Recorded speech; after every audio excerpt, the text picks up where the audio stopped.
I'm bridging the gap. Yeah, 1611, I'm strapped. Dream team coming back with a slap. Hey, on the block where it's at.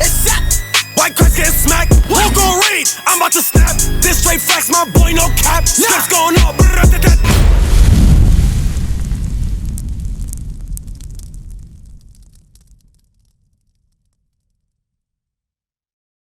So when we couldn't read or write, what happens if you can't read? Like if you don't know that's food for less, right? Because now you can read and you can see, right? But if you don't know that's food for less, I can tell you that is a human meat factory.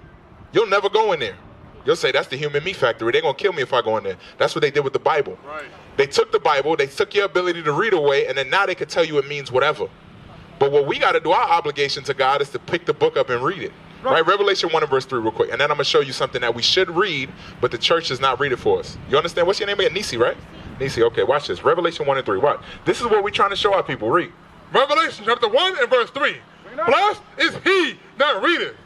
See what Christ said? He said, blessed is he that readeth. Most of our people, we don't read, right? We don't pick things up and read. We like TV. Like, what's your favorite TV show? It's something you don't like. No, I like a lot of shows. So. Give me one. You watch. The Parkers. The Parkers. Right now, I used to watch the Parkers. Now think about it. The Parkers, do it tell us anything about the Bible? Do it tell us anything about history? No. Anything about how to progress as a people? No. So we watching stuff that's not going to help us. You see what I'm saying? We watching a bunch of movies and shows that's not going to help us. But that's what they want you to do. Right. But Christ said this, read. Blessed is he that readeth, and they that hear the words of this prophecy. See, anybody that reads and that hears the words of this Bible, because when we go into this Bible and we start talking about it, we're prophesying. Right. So we're having now a conversation about Christ and his spirit. So Christ, this is what he believed. Go to Amos chapter 3. This is how Christ's mind worked. So now, let's see if the churches line up with what Christ said. Because the churches tell you God is for who? They say God's for everybody, right? They say God's for everybody, right? Now the world tells you everybody's going to be equal and everybody's going to get along. I'm going to show you some things. Watch. Amos 3 and 1. Amos chapter 3 and verse 1. Hear this word that the Lord has spoken against you, O children of Israel. So God spoke directly to the children of Israel. And it said, hear this word that the Lord has spoken against you. Meaning that specific group of people, children of Israel. Watch this. Against the whole family which I brought up from the land of Egypt. The Israelites were brought out of Egypt. They were brought out of slavery. Now watch what he says next.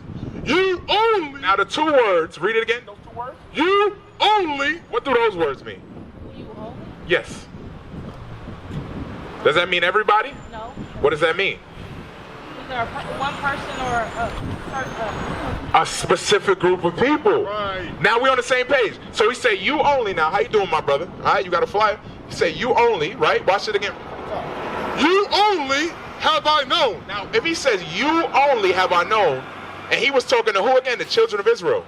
Who is he saying he deals with? The children of Israel, right? Right. Read it again. You only. Watch. You only have I known of all families of the earth. Now, there's a bunch of families on the earth, but God said who he dealt with.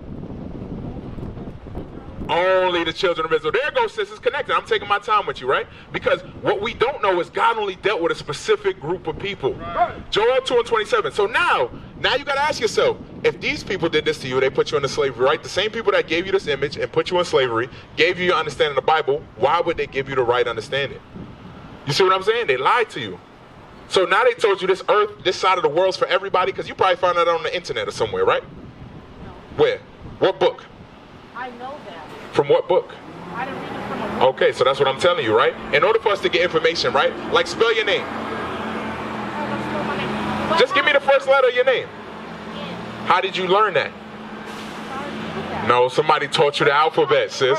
Somebody taught you the alphabet, sis. Just like they taught me the alphabet. Did somebody teach you the alphabet, my brother? We were taught the alphabet out of a book. So just like they taught us English, they taught us how to view ourselves and how to portray the entire world, how to view it.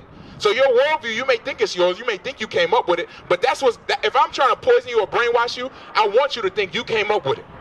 I want to do it so good that you walk down the street and you say, I came up with this identity of being black. I came up with how things are supposed to be. But really, I put it in your head. So what God got to do is God got to fix your brain. God got to fix it. That's why he said, you only have I known of all the children of the earth. Watch Joel 2 and 27. Watch. Joel chapter 2 and verse 27. And ye shall know that I am in the midst of Israel. So now who is God among? Say it. I just want to see if you with me. I'm listening. Okay, so God was among the Israelites, right? We're on the same page? I'm going to ask questions because I got to see if you're paying attention. I went to school, and when the teacher would talk, I didn't listen to nothing the teacher said. When the test came, I failed it. So the test is when you walk away from here, when God now shows you things in life, it's going to be based upon what we read today. That's when the test is going to come. So I want to see if you're going to pass because you've been paying attention. So God said he only dealt with the Israelites, right? Okay, read again from the top. And ye shall know that I am in the midst of Israel, and that I am the Lord your God. So if he said I'm your God, what does that mean? He's your God, meaning he belongs to you, right? Watch what he says next. And none else. So whose God is he? And who else? Just the children of Israel. Right. He said none else. So the only people he dealt with was the children of Israel. Right. So when we read the Bible, we got to understand. Remember what you said in the beginning. It's a true book. It must be true, right? It's John 8 and verse 32. The people of the book must know the truth of the book. That's what's been hidden from you. Just everybody doesn't live by the Bible. Right, but we got to come back. I didn't live by the Bible before this. Right. Before this, I was whoremongering, I was smoking, I was drinking every Friday night. I was asking, where's the party at? And then I learned what God required of me as an Israelite. And then I say, you know what I got to do? I can either go down this path of the people that destroy me and conquer me, or I can repent and come back to God. Those are your two options in life. You either get with God or you die with the people who oppress you. Those are the two options he gave us. So watch, I'm going to read this for you. Read.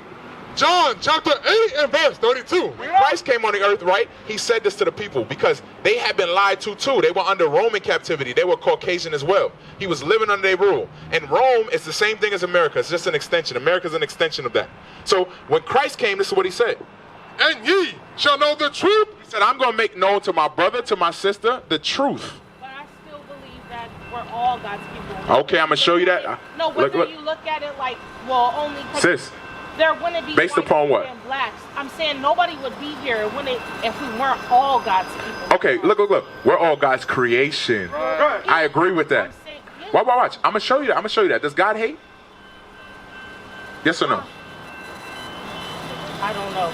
Okay, that's a fair answer, right? So now we're gonna read it out the Bible because you don't know. That's what. So But there is hateful people. look. So But God created nations of people to hate you. Because you know why he created that? Because you hate his laws. When I read you his laws, you say, no, that's not how it goes, God. I'm going to do my own thing. I'm going to make up my own understanding. So God said, because you hate me that much, I have to give you a people who hate you more. So that you have no, either you turn to them who hate you so much, or you turn back to me who's going to actually look out for you. That's what he gave you, the two options. So us being put into captivity, slavery, all these things that you see happening is because we hate God. Right. We were taught to hate God. The churches taught us to hate God. Our mothers, our fathers, the school system taught us to hate God. Everything taught us to go against what's written about in this Bible. What verse were we at before we get to John 8:32, right? That's why we need this. Read John 8:32 real quick. And I'm going to show you. John chapter 8 and verse 32. And you shall know the truth. So if you had to learn, if he had to teach them the truth, it means they knew a lie. So you got to learn the truth. You shall know the truth. Go ahead. And the truth shall make you free. Are you free right now? Are you free? No. You know how you know you're not free? What's your last name? Why you want to know my last? You could give me the first. All right, let me ask it this way. What's your last name? Brown. Brown, right? Now, Mr. Brown here, the reason his last name is Brown is because a slave master owned him and his foreparents. Right. And when he was born, they said, we're going to name you Brown. That's what your name is going to be. So whatever your last name is, you don't have to tell me. I understand that, right? It's personal. But his last name was given to him just like my last name was given to me, just like this brother, that brother, everybody you see here, we got our last names through the slave trade we talked about earlier. That is a sign that you're not free. You know how? Because the people took you from where your home was, brought you all the way here, gave you a new last name, a new identity, and gave you a new way of thinking, and you believe it's yours. You are under the lie still. But Christ, when he came, he said, I have to let you know the truth. You understand? The truth would make you free. You having to go to work, you needing a passport, a license, right? A bus pass. All of that is not things you came up with. You need those things because the people that oppress you say you need this in order to operate in the society that I set up. Those are all signs that you're not free. What is a nation? Nation is family. Nation is community.